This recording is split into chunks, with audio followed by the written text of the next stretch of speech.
എനിക്ക് പല ഭാവങ്ങളും ആക്ച്വലി അറിയില്ല. അതിൽ പലതും ഞാൻ കോപ്പി അടിക്കാറാണ് പതിവ്. പലരും ചെയ്തു വെച്ചതോ.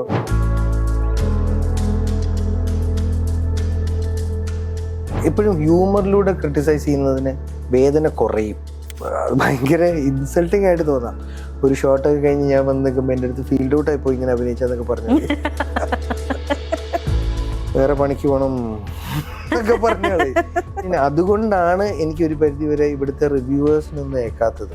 ഇതിപ്പം ഇതിനും അരുൺ ചന്തുവും വിനീതാണെങ്കിലും ധ്യാനാണെങ്കിലും ഇവരൊന്നും അങ്ങോട്ടും ഇങ്ങോട്ടും നല്ലത് പറഞ്ഞാൽ കേട്ടിട്ടില്ല ആരെയും കുറിച്ചും. നിർമ്മാതാക്കളുടെ സംഘടനയൊക്കെ പറയുന്നുണ്ട് സിനിമ തിയേറ്ററിൽ വിജയിക്കുന്നില്ല, അവര് വലിയ നഷ്ടത്തിലൂടെയാണ് കടന്നു പോകുന്നത് എന്നുള്ളത്. 95% സ്ക്രിപ്റ്റഡാണ്. ഇനി അത് പറഞ്ഞെന്ന് എന്നെ വെറുതെ പാർവതിയെ പോലത്തെ ഒരു സ്റ്റേജിലുള്ള ഒരാൾ പറയുമ്പോൾ അതിന് ശ്രദ്ധ കിട്ടുള്ളൂ. ഞാനെന്തെങ്കിലും പറഞ്ഞാൽ അതിന് ശ്രദ്ധിക്കത്തില്ല. എന്നാൽ ടൊവിനോ തോമസോ നിവിൻ പോളിയോ പറഞ്ഞു കഴിഞ്ഞാൽ ശ്രദ്ധിക്കും.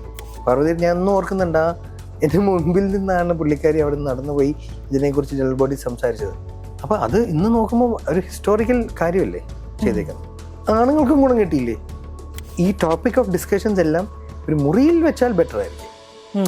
മുറിയിൽ ഇൻ സെൻസ് ഇതിൻ്റെ മെയിൻ ഇപ്പോൾ അമ്മ അസോസിയേഷനിലെ സീനിയർ ആക്ടേഴ്സ് മധുസാർ തൊട്ടുള്ളവരുണ്ട്, ഏറ്റവും മണി സ്പിന്നേഴ്സായിട്ടുള്ള താരങ്ങളുണ്ട്, പ്രൊഡ്യൂസർ അസോസിയേഷനിലെ ഫെഫ്കെയിലെ തിയേറ്റേഴ്സ്, എക്സിബിഷൻ ബിറ്റേഴ്സ്. ഇൻഫാക്ട് ഞാൻ വീണ്ടും പറയുന്നു, പ്രേക്ഷകരിൽ നിന്ന് എടുക്കണം. എനിക്ക് രാഷ്ട്രീയം പേടിയെന്നല്ല, ഞാൻ ഇഗ്നോറൻ്റാണ്. ജീവിതത്തിൽ രാഷ്ട്രീയം ഉണ്ടെന്ന് പോലും ഒരു വ്യക്തിയിൽ ഉള്ള അയാളുടെ തീരുമാനങ്ങൾക്ക് പറയുന്നത് രാഷ്ട്രീയം എന്നാണ് ഞാൻ വൈകി അറിഞ്ഞത്.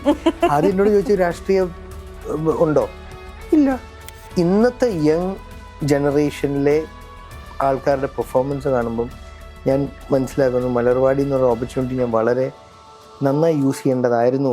ഈ സിനിമ എനിക്ക് ഗുണം ചെയ്യുമോ ഇല്ലയോ എന്നതിനേക്കാൾ ഉപരി നിനക്ക് ഒരുപാട് ഗുണം ചെയ്യുന്ന അന്ന് ഷൂട്ടിങ്ങിൻ്റെ സമയത്ത് പറഞ്ഞത്.